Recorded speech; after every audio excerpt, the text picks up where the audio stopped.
আসসালামু আলাইকুম। দেশ আমার টিভির সংবাদে সবাইকে স্বাগত জানাচ্ছি। আমি জিহাদ হাসান। আমরা জনগণের ভোটে ক্ষমতায় যেতে চাই, মুন্সিগঞ্জে হাবিবুন নবী সোহেল। আবু হানিফ রানার প্রতিবেদন। শেখ হাসিনা প্যারারোগে আক্রান্ত ছিল, তাই বাংলাদেশের সার্বভৌমত্বকে ধ্বংসের দিকে ঠেলে দিয়েছিল। আমরা এই বাংলায় আওয়ামী লীগের কোনো কর্মকাণ্ড আর চালাতে দেব না। জুলাই বিপ্লবে মুন্সিগঞ্জের 4 শহীদ সহ সকল শহীদরা আমাদের হৃদয়ে থাকবে যতদিন বাংলাদেশ থাকবে। আগামী নির্বাচনে আমরা জনগণের ভোটে ক্ষমতায় যেতে চাই। মুন্সিগঞ্জে স্বেচ্ছায় রক্তদান ও ব্লাড গ্রুপিং কর্মসূচিতে প্রধান অতিথির বক্তব্যে এসব কথা বলেন বাংলাদেশ জাতীয়তাবাদী দল বিএনপির যুগ্ম মহাসচিব হাবিবুন নবী সোহেল। বৃহস্পতিবার ৩রা জুলাই মুন্সিগঞ্জ জেলা শিল্পকলা একাডেমি চত্বরে ডক্টরস অ্যাসোসিয়েশন অব বাংলাদেশ ড্যাব মুন্সিগঞ্জ শাখার আয়োজনে জুলাই আগস্ট গণ অভ্যুত্থানে শোক ও বিজয় বর্ষপূর্তি পালন উপলক্ষে বিএনপির কেন্দ্রীয় কর্মসূচির অংশ হিসেবে স্বেচ্ছায় রক্তদান ও ব্লাড গ্রুপিং অনুষ্ঠিত হয়েছে।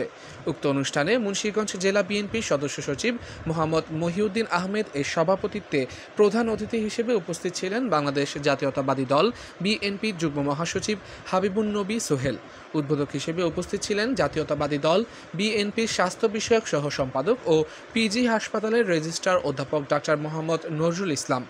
অন্যান্যদের মাঝে উপস্থিত ছিলেন মুন্সিগঞ্জ সদর থানা বিএনপির সাধারণ সম্পাদক সাইদুর রহমান ফকির, মুন্সিগঞ্জ জেলা ও দায়রা জজ আদালতের বিজ্ঞ পিপি অ্যাডভোকেট হালিম হোসাইন, জেলা ছাত্রদলের সাবেক সভাপতি, জেলা বিএনপির আহ্বায়ক কমিটির সদস্য ও পৌর বিএনপির যুগ্ম আহ্বায়ক কাজী আবু সুফিয়ান বিপ্লব, জেলা বিএনপির আহ্বায়ক কমিটির সদস্য ও শহর বিএনপির যুগ্ম আহ্বায়ক মোহাম্মদ শাহাদাত হোসেন সরকার, জেলা যুবদলের সদস্য সচিব মাসুদ রানা, জেলা যুবদলের যুগ্ম আহ্বায়ক ও সদর থানা যুবদলের আহ্বায়ক অ্যাডভোকেট নূর হোসাইন এপিপি, জেলা যুবদলের যুগ্ম আহ্বায়ক অ্যাডভোকেট আরিফ আহমেদ এপিপি।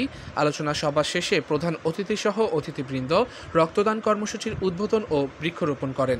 আরও উপস্থিত ছিলেন মুফাজ্জল হোসেন আলী, সভাপতি ১ নং ওয়ার্ড বিএনপি, আরফাত রহমান স্মৃতি সংসদের জেলা আহ্বায়ক মোহাম্মদ মহসিন, মোহাম্মদ শাহ আলম শহর যুবদলের সাবেক যুগ্ম সাধারণ সম্পাদক, হুমায়ুন আহমেদ সাবেক জেলা ছাত্রদলের সাধারণ সম্পাদক, মোহাম্মদ সুজন খান সাংগঠনিক সম্পাদক ১ নং ওয়ার্ড বিএনপি, ফারুক প্রধান সভাপতি ১ নং ওয়ার্ড যুবদল, ডালিম গাজী সাবেক সাধারণ সম্পাদক ১ নং ওয়ার্ড যুবদল, ইয়াসিন শেখ সভাপতি ১ নং ওয়ার্ড স্বেচ্ছাসেবক দল সহ দলীয় নেতাকর্মীগণ।